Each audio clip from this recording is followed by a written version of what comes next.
Welcome to Wesley Impact. I'm Keith Garner. How important is it to be part of a loving and caring community?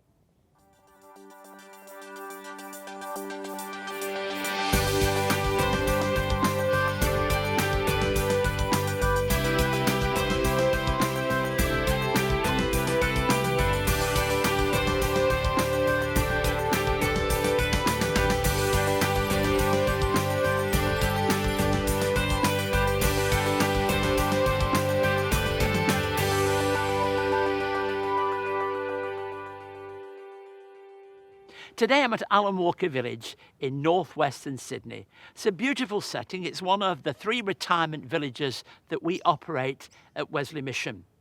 It's set on 5 acres. We've got 219 apartments accommodating something like 260 residents who call Alan Walker Village their home. Everything we do here is about community and empowering people to continue to live full and active lives. Some of the facilities include indoor swimming pool, a library, social areas, a dining room, computer facilities, and even a hairdressing salon. We also cater for people's medical needs as residents of the community. Later today, I'll be speaking with the manager of Alan Walker Village, who's quite popular among the residents, I might say, Adam Murray. We'll hear from Luke Taylor, who'll be joined by the Wesley Impact Band in the studio to sing Miracles, and also speak with the chaplain of Alan Walker Village, David Van Acker. Today we'll meet some of the residents and see their social activities firsthand. You'll be able to see it all for yourself. I mentioned Wesley Mission operates 3 retirement villages across Sydney. Add to that our 4 residential aged care sites, and we've got quite a number of people who are in that over 55-year bracket, and all those people have some care and commitment to Wesley Mission. Across our aged care services, we offer mental health first aid training to our residents, to our staff, to our volunteers. This equips people with skills and knowledge needed to ensure that they have a better quality of life for all. Let's take a look together.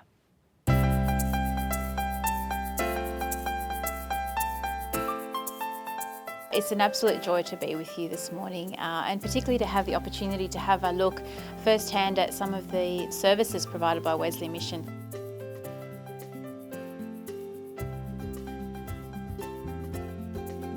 The New South Wales Government is really proud to partner with such an incredible organisation. You've got an amazing track record of serving our vulnerable community members right back from when you took that first Lifeline call. So today I'm really proud to stand here and announce that the New South Wales Government has funded $200,000 to 5 organisations, one of which is Wesley Mission, to actually conduct mental health first aid training for older people.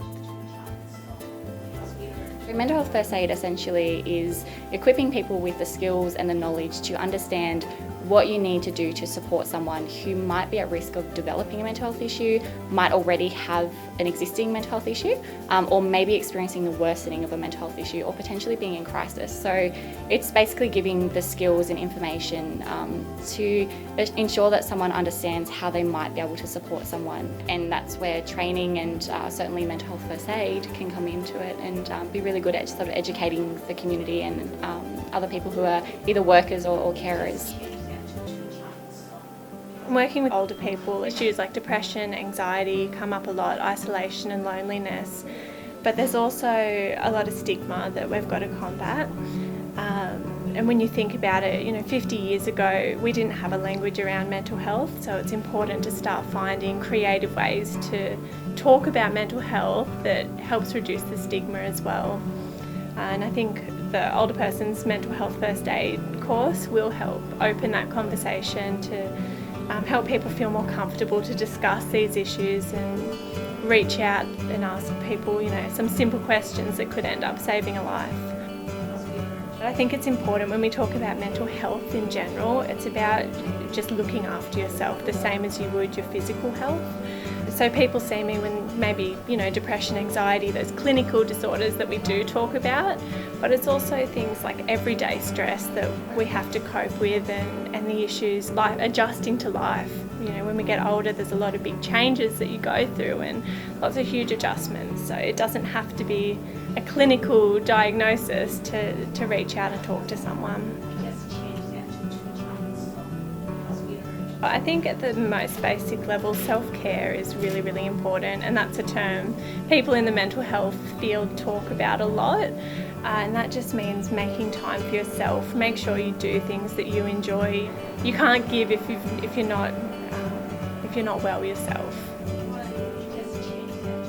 At one time we understood mental health as being something very narrowly defined, but today we know it's much bigger than that. And so we're delighted here that when we talk about mental health, we're not now just specifically talking about mental health programs, but about how we can offer training and initiatives to enable everybody in our community to better health, not just mental health, but actually well-being in its fullest sense.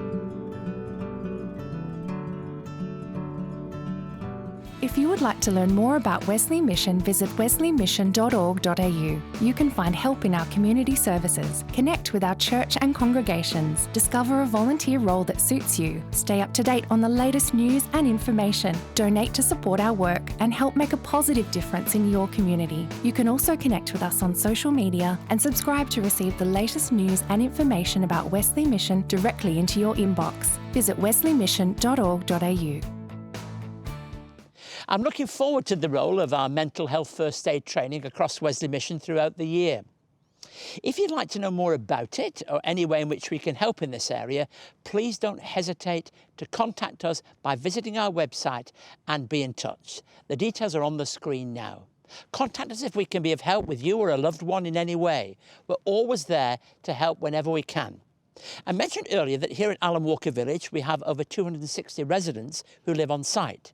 We work hard to ensure that we don't just provide a place for people to live, but a place where life can be lived to the full as a community. To tell us more about this, I'm joined by one of my colleagues at Wesley Mission, who's now the manager of Alan Walker Village, Adam Murray. Thanks, Adam, for joining us on the show and having us here at the village. Tell us what you do. Okay, so I've been the manager at Alan Walker Village for just over 13 months now. Basically each day is different at Alan Walker Village, which makes it a great role.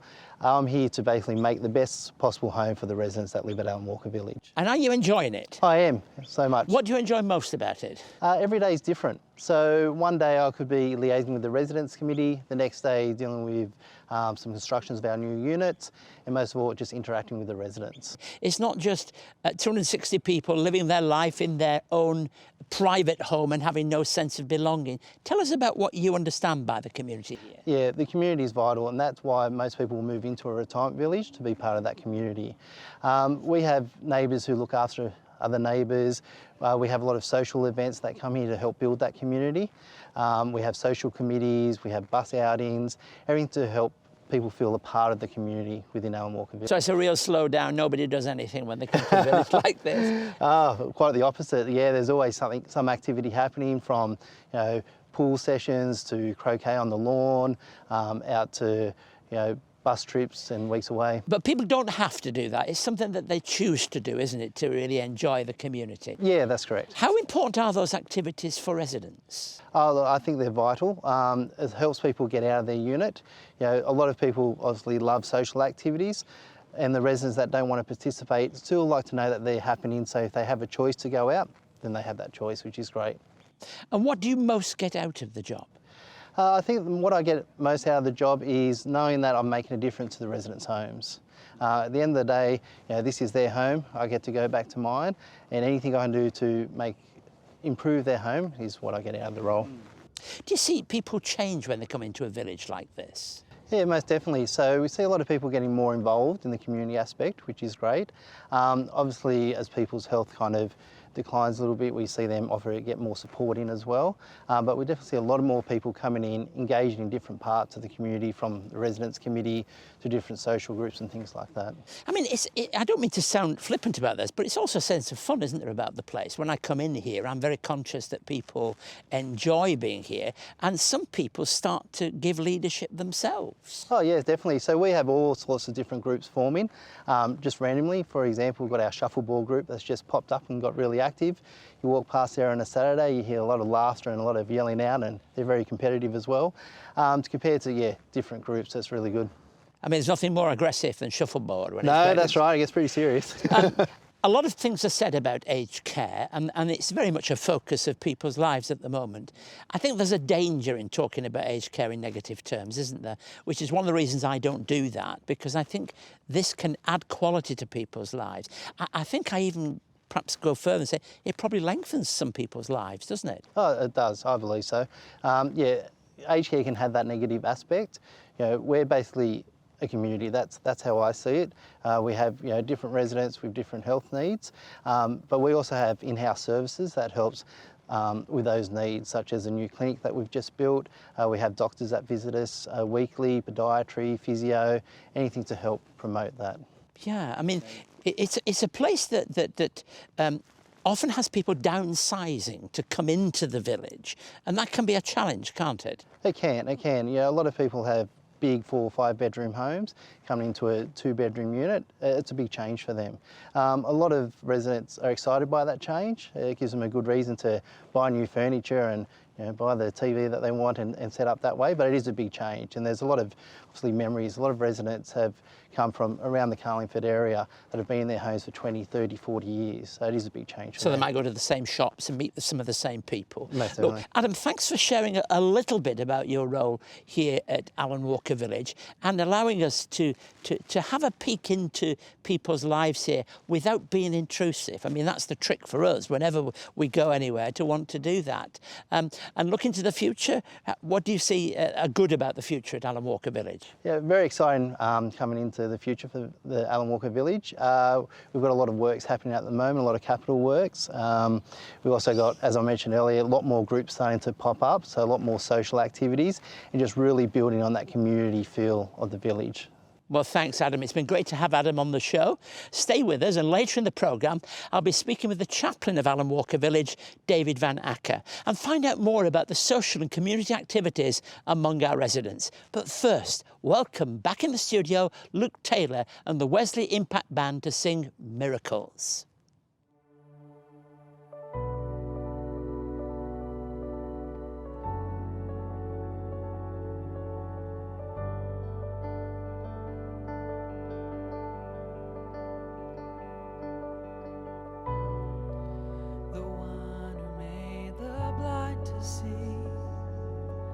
Is moving here in front of me, moving here in front of me.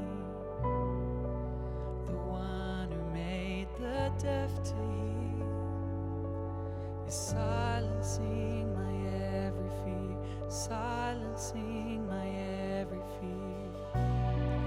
I believe in you, I believe in you. You're the God of miracles.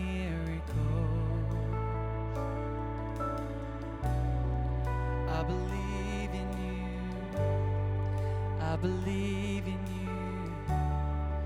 You're the God of miracles. The one who does impossible is reaching out to make me whole, reaching out to make me whole. The one who put death in its place. His life is flowing through my veins. His life is flowing through my veins. I believe in you. I believe in you. You're the God of miracles. I believe in you. I believe in you. You're the God of miracles.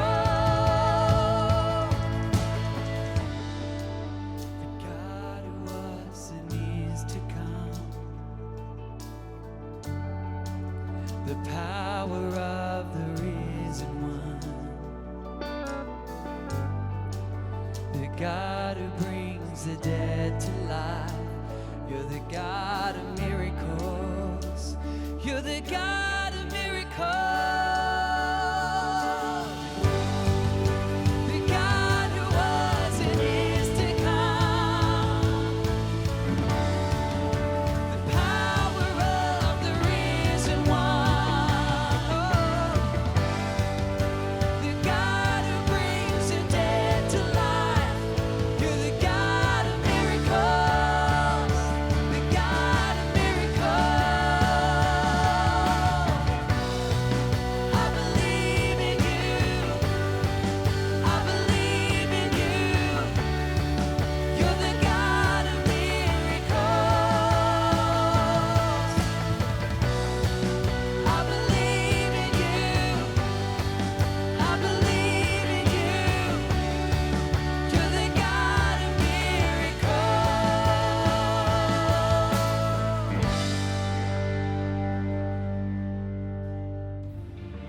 Experience the Galilee and the towns and cities where Jesus was raised and called his home.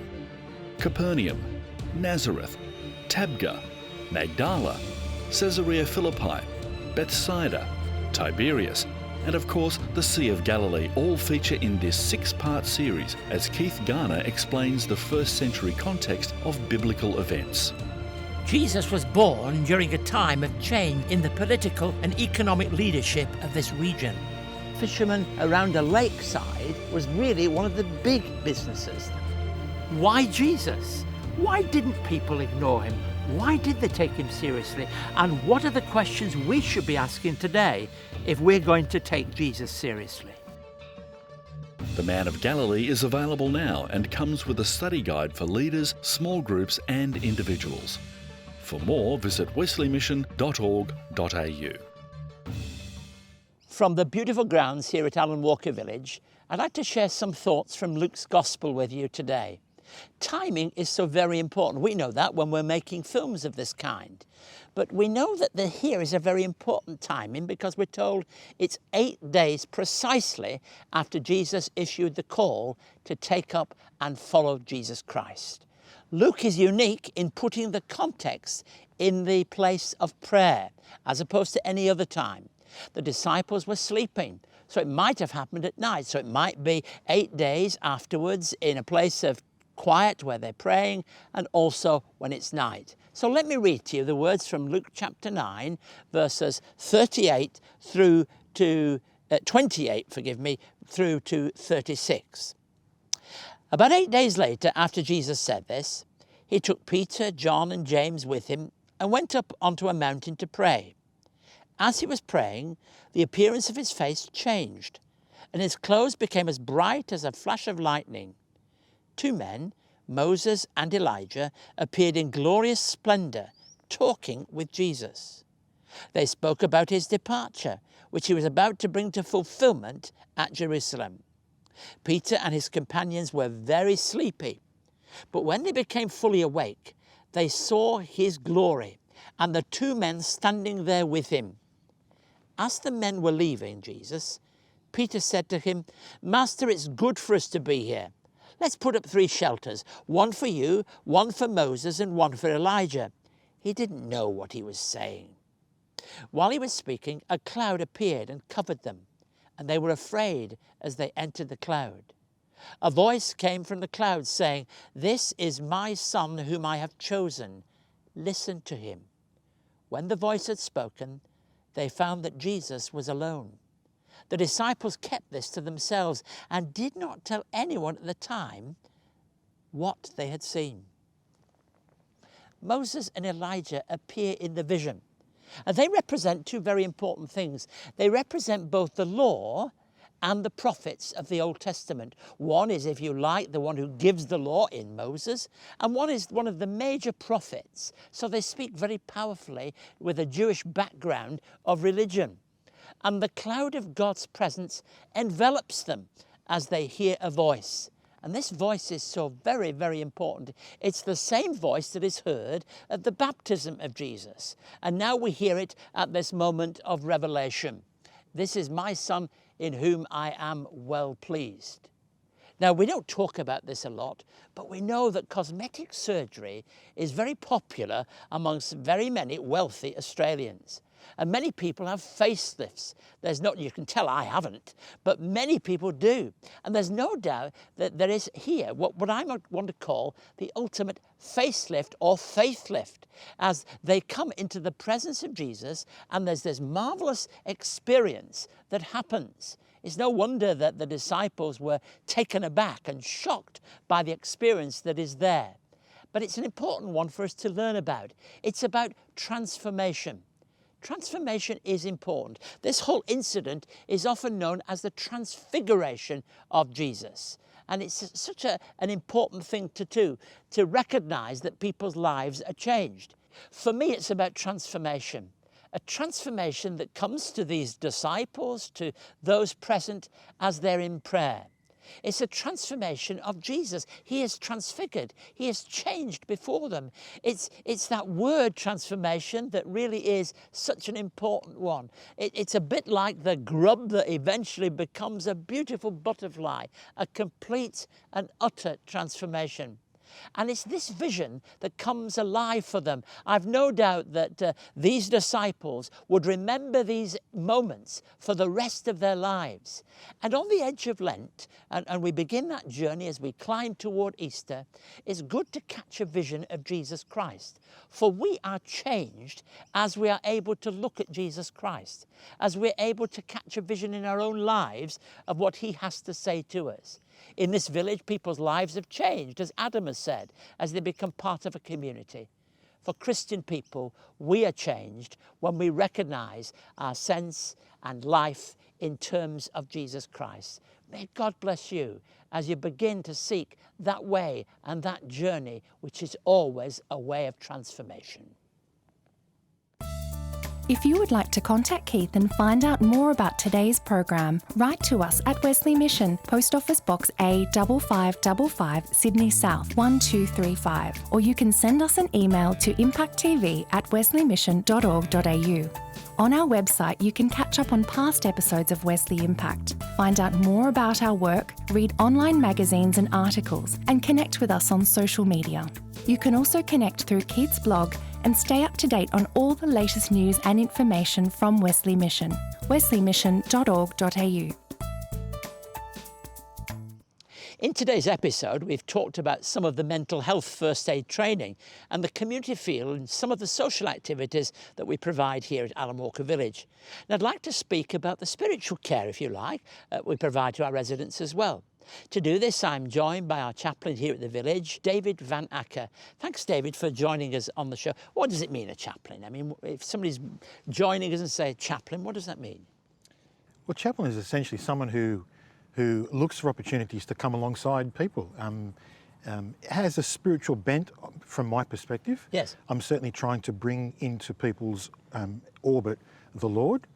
Trying to introduce them to the gospel, look for opportunities to pray, but essentially it's a coming alongside role. And people are very different, so you can't really just say it's always this. I mean, every day must be different when you're dealing with people, mustn't it? Oh, enormously. It's incredibly complex because people are so different, but it's also incredibly simple because people, if you just listened to, they will take all the time you can give them. Now, one of the things that I know you do say is that when you meet with people who are of senior years in a village community like this, they don't hide things. It's much more open, if you like, conversations. Explain a bit about that. Well, I suppose they've had enough years to be careful and delicately balance what they're going to say, and now they tend to get to a stage where they'll just tell it to you as it is, yes. Which is refreshing. You don't have to wonder, do they appreciate what you're saying? Is it connecting with you? They'll just say to you, what are you talking about? Or what do you mean? They'll be very direct, which I find quite refreshing. Tell me, what do you enjoy most about the job? I enjoy being with people. I do lots of church-related stuff, church services, for sure. prayer meetings, Bible studies, but it's the sitting with someone one-on-one and just talking to them. So tell me about your grandkids, tell me about the Lord, tell me about your church, and having them tell me stories about their life. From a lot of these people from a generation that is dying away. Like I'm with people now who lived through a world war, who lived through a Great Depression, who have seen the rise of the internet, things that you and I take for granted. They've seen its arrival. And so to create spaces to talk with those people, it's an incredible privilege. Do you find yourself blessed and fulfilled in your work here? Oh, very much so. It takes a lot, but I also feel I get a lot. I almost always will go and visit someone in their room here, and I'll be going to talk to them because I've heard there might have been a sickness, or there might have been a death, or there might have been some crisis. But inevitably, we'll end up talking to them about their life, and from that will come a remarkable story. And I'll walk out of their room thinking, that was just remarkable. That I was able to be a part of that story they've just told me. We appreciate, David, what you do, and thank you for sharing with us and talking. I'll be here at Alan Walker Village again next week, and I'll be speaking with some of the residents who have been very much a part of here, and some of the interesting people that David has shared with us. If you visit our website, you'll find out more about our work here at Wesley Mission, and do write to me. Always, I enjoy hearing from you. Goodbye, and God bless you.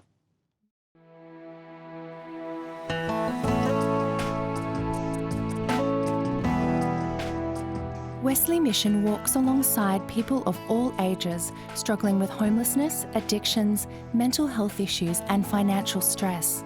To find out more, visit wesleymission.org.au.